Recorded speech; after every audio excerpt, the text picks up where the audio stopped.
अरहन्ताणं नमो अरहन्ताणं नमो अरहन्ताणं। हमारी मूर्छा दो दिशाओं में चलती, एक हमारी व्यवहार की दिशा है, एक हमारी वास्तविकता की दिशा है। दोनों दिशाओं में मूर्छा काम करती है। आदमी बहुत उलझन में पड़ जाता है कि क्या करूं, व्यवहार को छोड़ूं या सच्चाई को छोड़ूं। एक बहुत बड़ी उलझन होती है, समस्या है।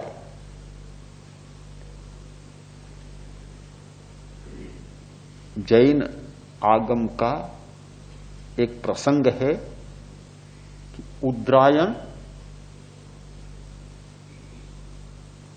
शक्तिशाली राजा, उद्रायण सिंधु शोवीर का, जो आज का कराची का और यह प्रदेश सिंध प्रदेश, वहां का राजा, उसके मन में एक विचार आया कि मैंने सुना है कि जो राजा होता है वह नरक में जाता है और मेरा पुत्र बड़ा प्रिय है, मैं उसे नरक में भेजना नहीं चाहता, तो क्या करूं? राजा बनाऊंगा तो नरक में जाएगा, तो मुझे उसे राजा नहीं बनाना है, अपना उत्तराधिकार उसे नहीं देना है। उसने उसको छोड़ दिया और अपना जो भांजा था सुकेशी, उसको अपना उत्तराधिकारी बना। बात तो गलत नहीं सोची, पर व्यवहार की भूमिका में बहुत बातें गलत हो जाती है, सही निर्णय नहीं होता। यह निर्णय नरक में जाऊं या न जाऊं, राज्य लूं या न लूं, यह अवीची कुमार को करना था या उद्रायण को करना था? किसको करना था? यह तो उस राजपुत्र को, अवीची कुमार को निर्णय करना था कि मैं नरक में जाऊंगा या मुझे और कहीं जाना है, क्या करना है। किंतु निर्णय कर लिया पिता ने। पिता का क्या अधिकार था? पिता को यह अधिकार नहीं था कि यह निर्णय करे, यह निर्णय करने का अधिकार पुत्र को था। व्यवहार का अतिक्रमण हुआ। फल यह हुआ कि सुकेशी को राज्य दिया और स्वयं उद्रायण मुनि बन गए।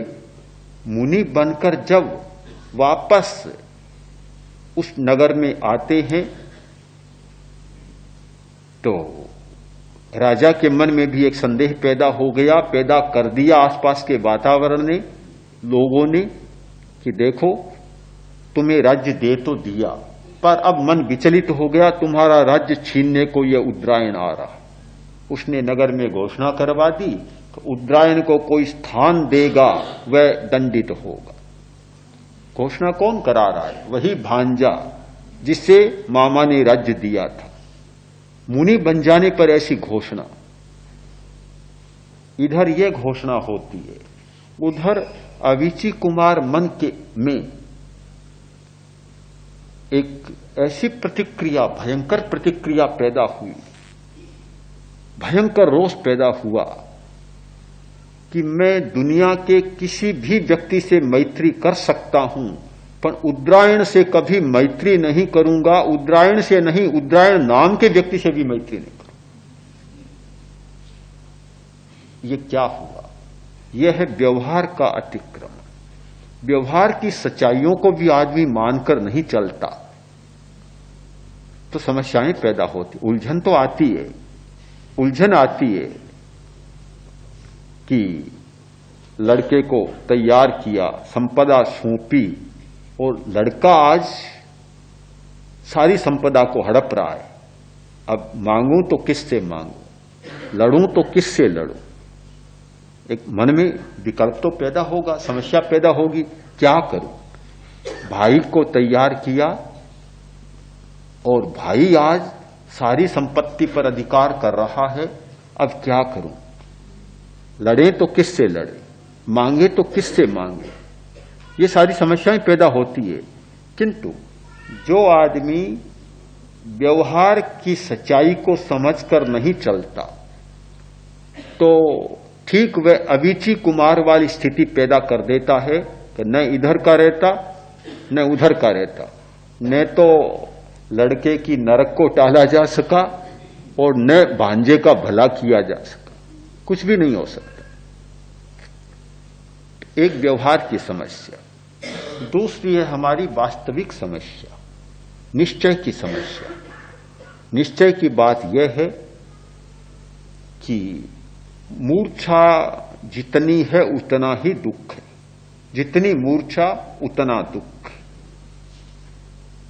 किंतु मूर्छा को एकदम छोड़ा नहीं जा सकता, यह भी एक समस्या है।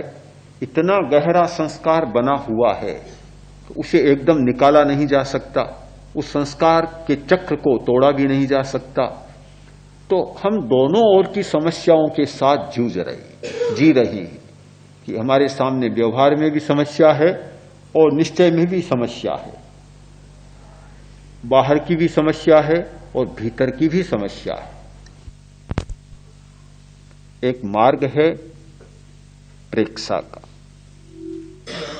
प्रेक्षा का मार्ग, ध्यान का मार्ग, जिससे हम सही निर्णय ले सके। धन पाना उतना कठिन नहीं जितना कठिन है सही निर्णय लेना। किसी भी वस्तु को पाना उतना कठिन नहीं जितना कठिन है सही निर्णय लेना। आदमी सही निर्णय नहीं ले पाता कि क्या करूं।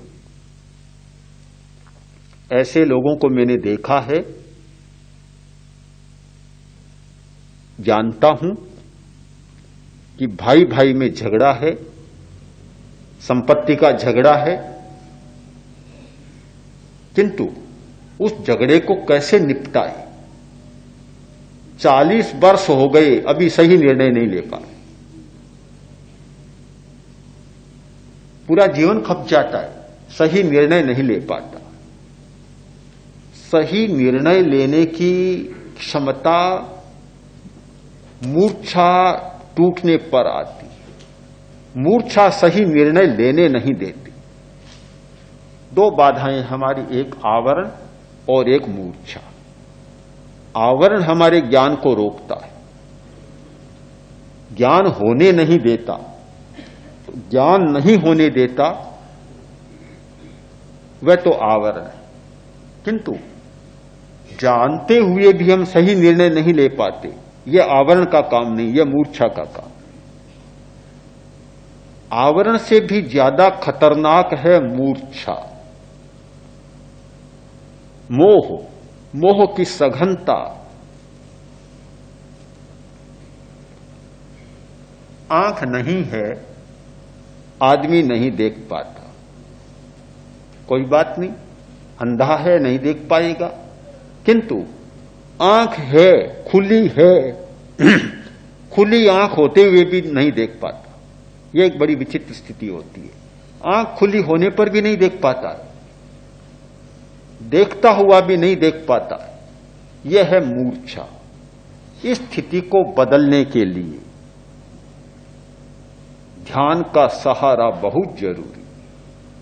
एक उपाय है, उस उपाय के द्वारा मूर्छा को कम किया जा सके और आदमी सही निर्णय लेने की स्थिति में आए। उसमें शरीर प्रेक्षा भी एक अच्छा साधन है।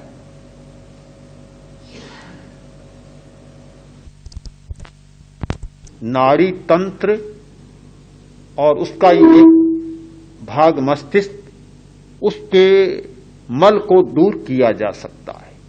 मल जमता रहता है, केवल शरीर पर ही मैल नहीं जमता, हमारे आंतरिक नाड़ी तंत्र पर बहुत मैल जमता रहता है। कसाय का मैल, क्रोध, अहंकार, माया, लोभ, यह मैल जमता रहता है। यह मैल जमता रहता है, तब तक मूर्छा को बल मिलेगा, पोषण मिलेगा और सही निर्णय नहीं लिया जा सकता। एक बहुत बड़े संत हुए हैं, वे इसी शताब्दी से पहले हिंदुस्तान में यात्रा पर जा रहे थे, तो जब स्टेशन पर गए उन्होंने कहा कि मेरे पास कुछ सामान ज्यादा है, उसे तुलवा लिया जाए और अधिक है उसका किराया दे दिया जाए।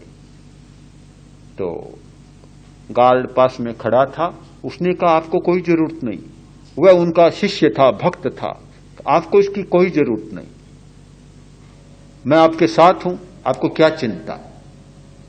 संत ने कहा ठीक बात है, तुम कहां तक जाओगे? कि मैं सहारनपुर तक जाऊंगा। उन्होंने कहा मुझे आगे लखनऊ जाना है, लखनऊ जाना है। फिर क्या होगा? फिर क्या क्या होगा? मैं मेरे साथी गार्ड को कह दूंगा, वह आपका ध्यान रखे। लखनऊ में चला गया और लखनऊ से आगे भी मुझे जाना है। आगे कहां जाना है? अगले जन्म में जाना है, अगले जन्म में जाना है।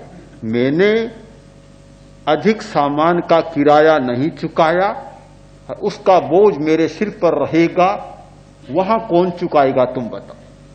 मूर्छा टूट गई और बोला नहीं ठीक है आप तुलवा लें। आदमी में मूर्छा होती है, वह बहुत छोटी बात सोचता है, पूरी सच्चाई को पकड़ नहीं पाता। हमारी मूर्छा टूटे, हम सच्चाई की तरफ जाएं, केवल निर्णय वर्तमान की स्थिति के आधार पर न लें, छोटी बात के आधार पर निर्णय न लें। जीवन की यात्रा बहुत लंबी यात्रा है, केवल दिल्ली कलकत्ता बंबई नहीं पहुंचना है। जीवन की यात्रा बहुत लंबी यात्रा है। पूरी यात्रा को देखें, अतीत को भी देखें, वर्तमान को भी देखें, भविष्य को भी देखें और आगे कितना लंबा जीवन है उसका भी देखें। इन सारी बातों को मिलाकर और कोई ऐसा निर्णय ले और उस मूर्छा को तोड़े, और मूर्छा को तोड़ने के लिए, सच्चाई तक पहुंचने के लिए एक आलंबन ले। और उस आलंबन में मैं मानता हूं कि ध्यान एक बहुत अच्छा आलंबन है, उसका प्रयोग कर और हम अपनी मूर्छा के चक्र को पार कर सच्चाइयों तक कुछ पहुंच सकते।